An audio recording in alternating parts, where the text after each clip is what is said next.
জঙ্গলে খুব জোরে হাওয়া বইছিল। জঙ্গলের সব পাখিরা ভয় পাচ্ছিল। এই অবস্থায় মন্নু টুনি তার ছেলেকে নিয়ে ঘরের মধ্যে ভয়ে ভয়ে বসেছিল। খুব জোরে বাতাস বইছিল বলে মন্নুর ঘরটাও বাতাসে দুলছিল। মা, আমার খুব ভয় লাগছে। যদি এই প্রচণ্ড বাতাসে আমাদের ঘরটা ভেঙে যায়, আমরা কি করব তখন? মা, এত বাতাস কেন হয়? চুচু বাবা, এত ভয় পেও না। এই ঝড় বৃষ্টি থেকে আমাদেরকে নিজেদেরই রক্ষা করতে হবে। আমাদের তো তবুও এত সুন্দর ঘর বাড়ি আছে, কিন্তু আমাদের বাবা দাদুদের কোনো ঘর ছিল না। তারা গাছে পাতা ডালের সাহায্যে এই ঝড় বৃষ্টির সাথে লড়াই করে বেঁচে থাকতো। মা ও ছেলের এই কথা বলতে বলতে হঠাৎ প্রচণ্ড জোরে একটা দমকা হাওয়া এসে তাদের ঘরটিকে ভেঙে দেয়। ঘরটি মাটিতে পড়ে যায়। তখন মা ও ছেলে কাঁদতে থাকে। মা, দেখো, আমি যেটার ভয় পাচ্ছিলাম সেটাই হলো। আমাদের ঘর ভেঙে গেল। এখন আমরা এই ঝড় বৃষ্টির মধ্যে কি করব? চুচু বাবা, তুমি কেন এত চিন্তা করছো? আমি এই জঙ্গলে বহুদিন ধরে বাস করছি। এই জঙ্গলে অনেক পাখির সঙ্গে আমার খুব ভালো সম্পর্ক আছে। আমি সব সময় অন্যান্য পাখিদের অনেক সাহায্য করেছি। পাখি কবুতর এই ঘরের পাশেই আছে। চলো আমরা পাখি কবুতরের ঘরে চলে যাই। পাখি কবুতর নিশ্চয়ই আমাদের সাহায্য করবে। চুচু, তুমি জানো, যখন কবুতর পাখি এই জঙ্গলে নতুন এসেছিল, তখন ওর ঘর বাড়ি কিছুই ছিল না। তখন আমি তাকে আমার ঘরে থাকতে দিয়েছিলাম, খাবারও দিয়েছিলাম। তারপর ওর সঙ্গে থেকে ওর ঘর বানাতেও সাহায্য করেছিলাম। ঠিক আছে মা, চলো আমরা কবুতর মামার ঘরে চলে যাই। কবুতর মামা এখন নিশ্চয়ই আমাদের সাহায্য করবে। তারপর মনু পাখি ও তার ছেলে চুচু কবুতরের ঘরের দিকে রওনা দিল। ভালোই হয়েছে, আজকে আমার বউটা বাবার বাড়িতে চলে গেছে। বাইরে যে জোরে হাওয়া বইছে, এই হাওয়াতে আমাদের দুজনের ওজনে হয়তো ঘরটাই ভেঙে যেত। কে কে বাইরে? আমি মন্নু পাখি। কবুতর ভাই, বাইরে প্রচন্ড হাওয়াতে আমাদের ঘরটা ভেঙে গেছে। বাইরে অনেক ঠান্ডা লাগছে আমাদের। তুমি আমাদের তোমাদের ঘরে থাকতে দাও না প্লিজ। সত্যি কথা বলতে, আমার ঘর অনেক দুর্বল হয়ে আছে। ভাগ্য ভালো, আজকে আমার স্ত্রী তার বাবার বাড়িতে চলে গেছে। যদি ও আমার সঙ্গে এখন থাকতো, তাহলে হয়তো আমার ঘরটা ভেঙে পড়তো। ও বেশি ওজন ওই ঘরটা নিতে পারে না গো। এই কথা শুনে মন্নু একদম চুপ করেছিল। মনে মনে খুবই কষ্ট পেয়েছিল সে, এবং নিজের ছেলের কাছে একটু লজ্জাও পেয়েছিল। মা, কবুতর মামা তো তোমার খুব ভালো বন্ধু ছিল, কিন্তু সেও এখন বলছে ওর ঘরে আমাদেরকে রাখবে না। মন্নু টুনি ছেলের কথা শুনে চুপ করেই রইল। চুচু, চলো আমরা মিলু কাক ও মিনার ঘরে যাই। ওরা নিশ্চয়ই রাজি হবে। তাদের ঘর তো একদম নতুন বানিয়েছে, এই কিছুদিন হলো ঘর বানিয়েছে। তারপর মা আর ছেলে মিলু কাক ও মিনার ঘরের দিকে রওনা দিল। কাক ভাই, সোজা কাছু কি? তাড়াতাড়ি দরজাটা খোলো, বাইরে অনেক বাতাস বইছে। কে তুমি? আর এত চিৎকার করছো কেন? যখন বাইরে এত জোরে বাতাস বইছে, নিজের ঘরে যাও। এখন দেখা করার সময় নাকি? এত বাতাসের মধ্যে সবাই নিজের প্রাণ বাঁচানোর জন্য চেষ্টা করছে। আমি আর কেউ নই কাক ভাই, আমি মন্নু টুনি। এত জোরে বাতাসের মধ্যে আমি তোমার সাথে দেখা করতে আসিনি। এই বাতাসে আমার ঘরটা ভেঙে গেছে। তুমি আমায় চিনতে পারছো না ভাই? আরে মন্নু, যদি তোমার ঘর ভেঙে যায়, তাহলে আমরা কি করতে পারি বলো? কাক ভাই, আমাদেরকে তোমাদের ঘরে একটু থাকতে দাও না প্লিজ। বাইরে অনেক ঠান্ডা। আমি প্রথমে তো তোতা পাখির ঘরে গিয়েছিলাম, কিন্তু সে তখন ঘুমিয়েছিল। ডাকাডাকির পরও উঠলো না। মন্নু, আমি, মিনা আর আমাদের ছেলে, আমাদের ঘর এতটাও শক্তিশালী নয় যে তোমরা দুজনের ওজন সহ্য করতে পারবে। তুমি এক কাজ করো, তুমি কবুতরের ঘরে চলে যাও।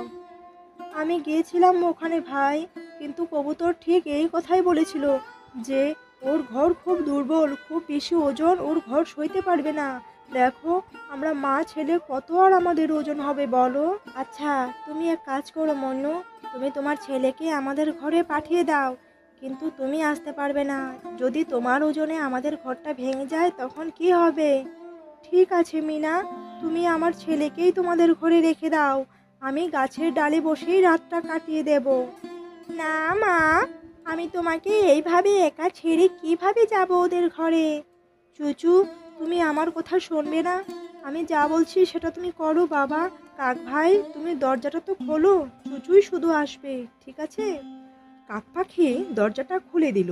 চুচু কাক পাখির ঘরে চলে আসে।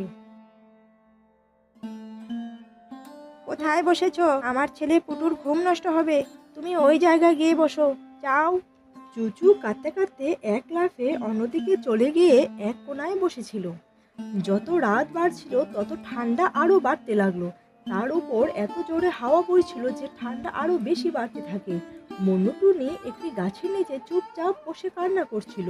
কত স্বার্থপর এই জঙ্গলের পাখি! আমি সবাইকে কত সাহায্য করেছি, সবার খেয়াল রেখেছি। আজকে আমার ঘর ভেঙে গেছে বলে সবাই কিভাবে আমাকে দূরে সরিয়ে দিয়েছে। জানি না কেন এই জঙ্গলের পাখিগুলো এত নিষ্ঠুর। মনুটুনি সারা রাত্রই এইভাবেই একা একা গাছের নিচে কাটিয়ে দেয়। পরদিন সকাল হয়ে গিয়েছিল, খুব জোরে বাতাসটাও থেমে গিয়েছিল। মিলু কাক, মিনা কাকও তাদের নিজেদের ঘর থেকে বেরিয়ে আসে। এই দেখো মিলু, এই দেখো, এই দিকটা ভেঙে গেছে, আমাদের ঘরের এই দিকটা খুব দুর্বল হয়ে গেছে। তুমি ঠিক বলেছ মিনা, আমার চুচু এখনো ঘুমাচ্ছে, তুমি প্লিজ আমার চুচুকে ডাক দাও, ঘুম থেকে তুলে দাও প্লিজ, আমাদেরকে নতুন ঘর বানাতে হবে।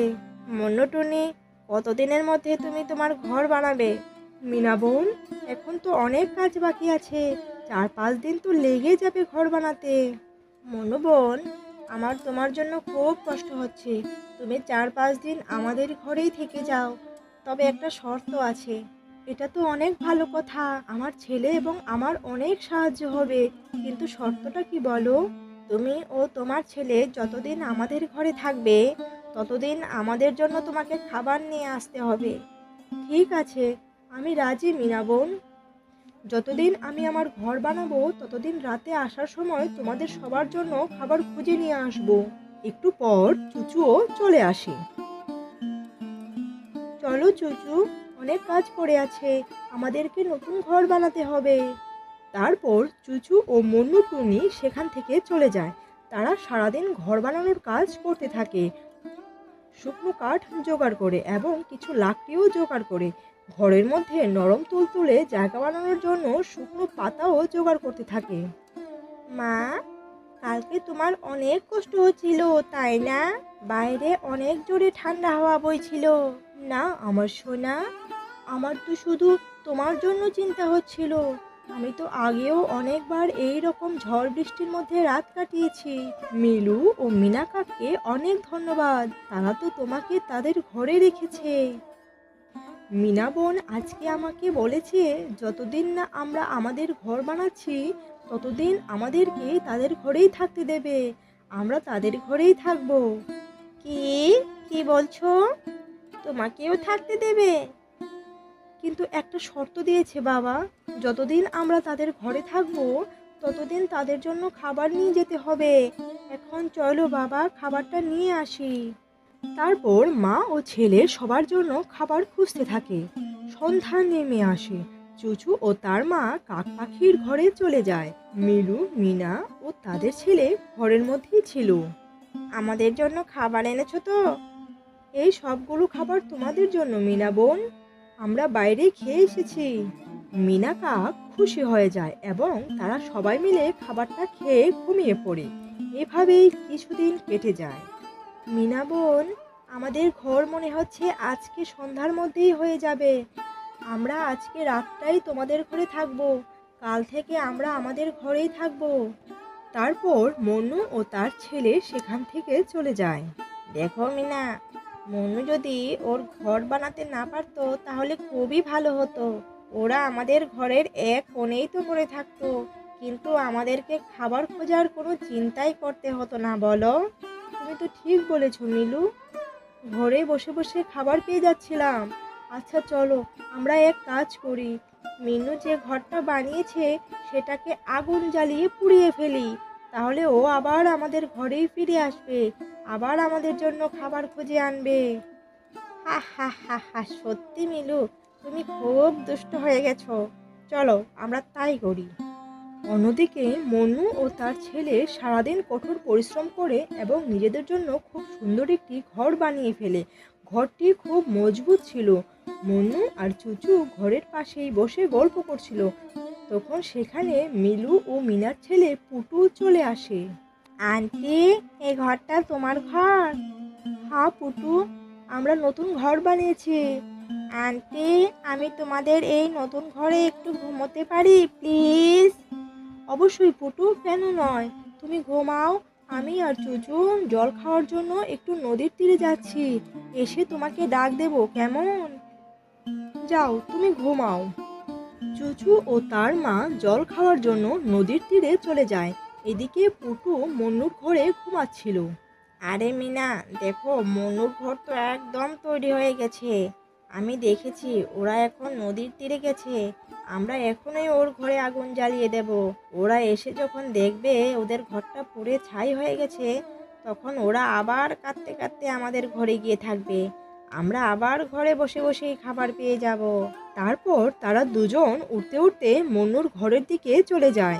মিলু কাক মন্নুর ঘরে আগুন লাগিয়ে দেয়। যেই মাত্র মিলু মন্নুর ঘরে আগুন লাগায়, তখনই মন্নু আর চুচু নদীর তীর থেকে ঘরে ফিরে আসে। কি করছো মিলু ভাই? তুমি আমার বানানো নতুন ঘরটাকে কেন আগুন লাগিয়ে পুড়িয়ে দিচ্ছ? তোমরা আমাদের ঘরে থেকে যেও, আর সারা জীবন চাকরের মতো আমাদের জন্য খাবার খুঁজে এনো, কেমন?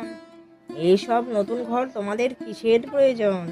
কিন্তু মিলু ভাই, তোমাদের ছেলে পুটু ঘুমাচ্ছিল তো আমাদের এই নতুন ঘরে। এই কথা শুনে মিলু ও মিনা খুব অবাক হয়ে যায়। তারা কান্না শুরু করে। তাদের ছেলেকে তারা বাঁচানোর জন্য সামনে এগিয়ে যায়, কিন্তু আগুন এতটাই ছড়িয়ে পড়েছিল যে সেটাকে নেভানো কোনোভাবেই সম্ভব ছিল না। তাদের একমাত্র ছেলে পুটু সেই আগুনে পুড়ে মারা যায়।